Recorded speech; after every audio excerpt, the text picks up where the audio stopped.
RFI Convida. Adriana Brandão. Acontece neste momento no importante Centro Nacional de Dança de Paris o Festival Camping, o evento internacional que reúne coreógrafos, estudantes, profissionais e amadores, adiado em 2020 devido à pandemia, volta este ano em um formato adaptado para este momento de flexibilização das medidas restritivas contra a Covid.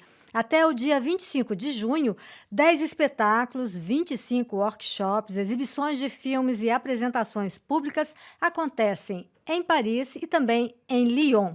Por causa da pandemia, a participação internacional é menor do que em anos anteriores, mas o Brasil está presente com 3 artistas, entre eles a premiada dançarina e coreógrafa brasileira Poliana Lima, radicada na Espanha, que é a nossa convidada de hoje. Olá, Poliana. É um prazer recebê-la aqui nos estúdios da RFI. Olá, Adriana. Muito prazer.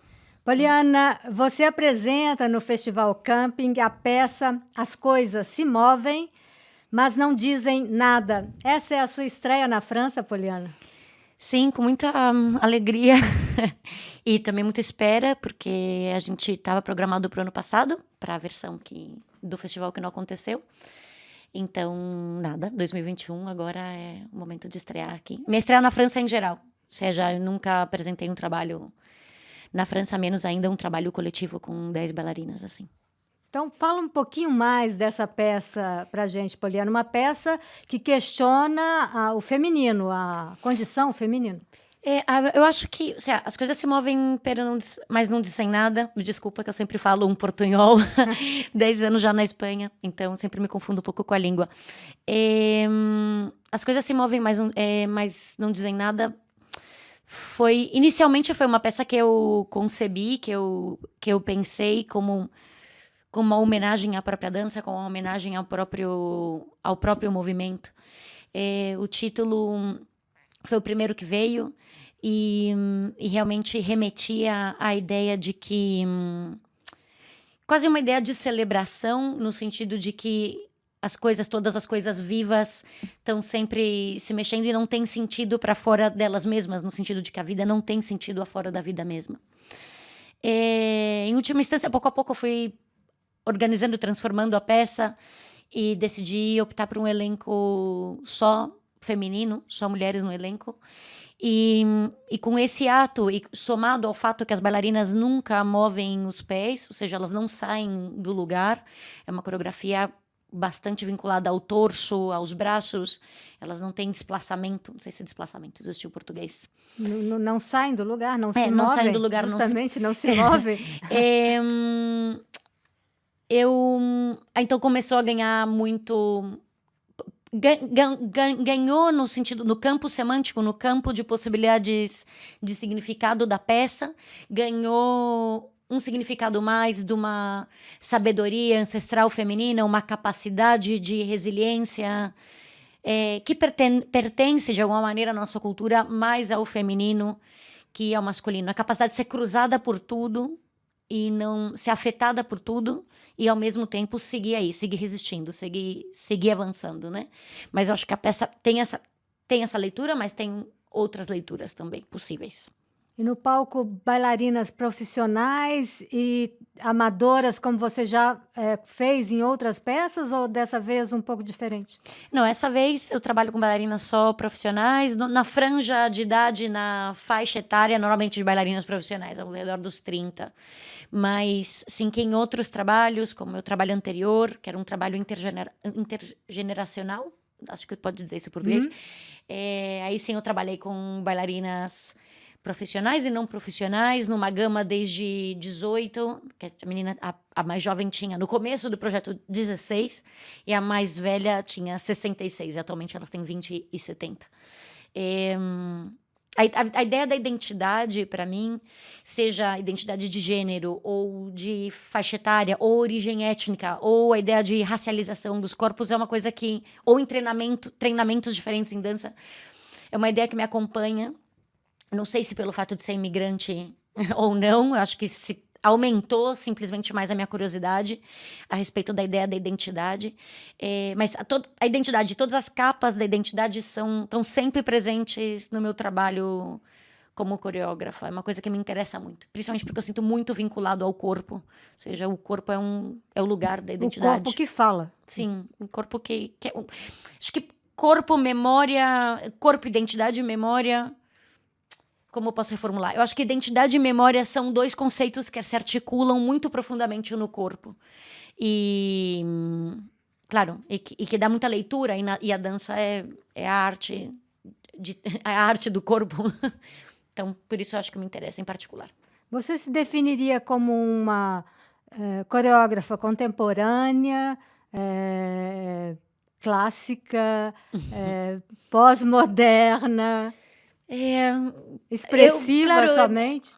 Realmente, sim, se eu tivesse que me definir, eu diria coreógrafa contemporânea. Logo depois, como o mundo me define, é outra coisa. Realmente, em última instância, eu não penso muito nisso. Ou seja, eu faço o meu trabalho no sentido de que ponho a minha curiosidade e uso o corpo.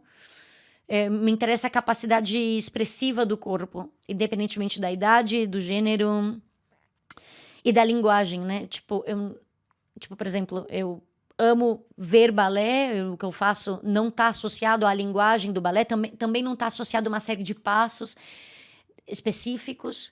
Não é isso que mais me chama atenção, mas eu sinto admiração por isso também, e eu gosto disso. Logo, o que eu faço é usar o corpo com o seu peso, as suas texturas, sim, com a pele. Tudo que tem no corpo eu acho interessante na hora de formular uma peça. Então, talvez isso entraria mais no campo da dança pós-moderna, ou incluso flertaria um pouco com a performance. Mas realmente, para mim, em última instância, eu não sei, faço o meu trabalho.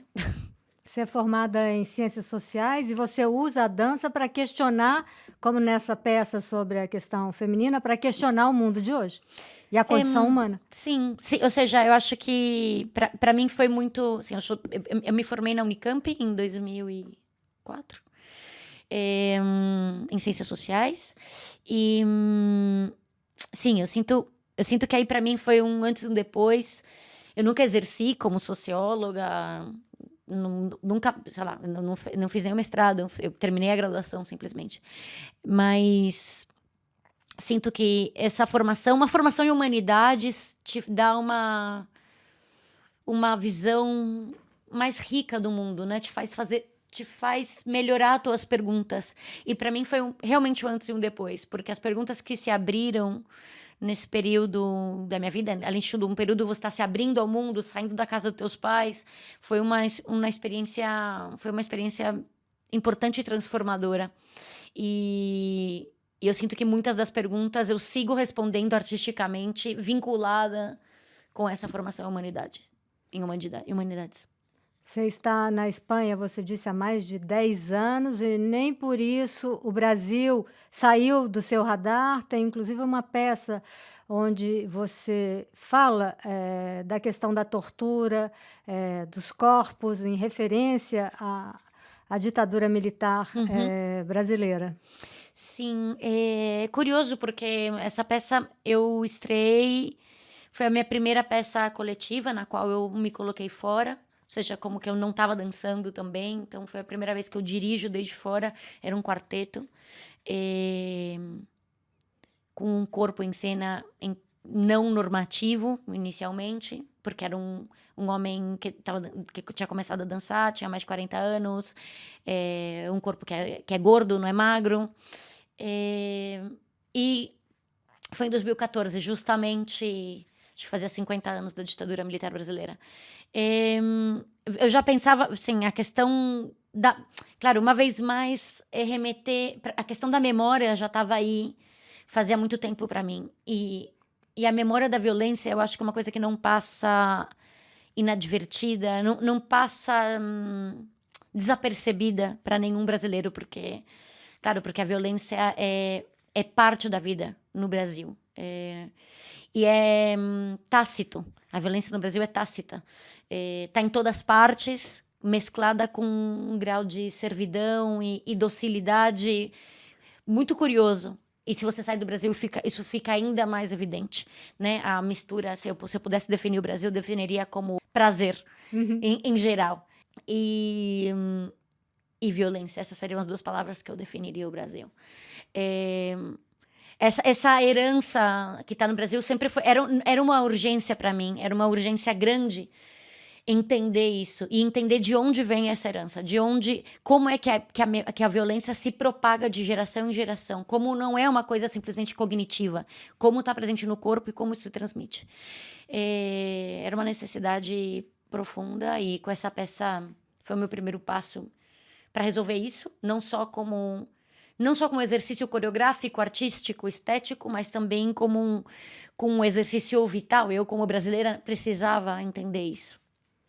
Poliana, várias de suas coreografias e suas peças foram premiadas e, se eu li direito, esse ano você foi escolhida para participar de um importante programa europeu como espanhola, como representante da Espanha. Realmente, eles... Assim, eu sou brasileira e espanhola atualmente, eu tenho a nacionalidade faz anos e realmente como coreógrafa...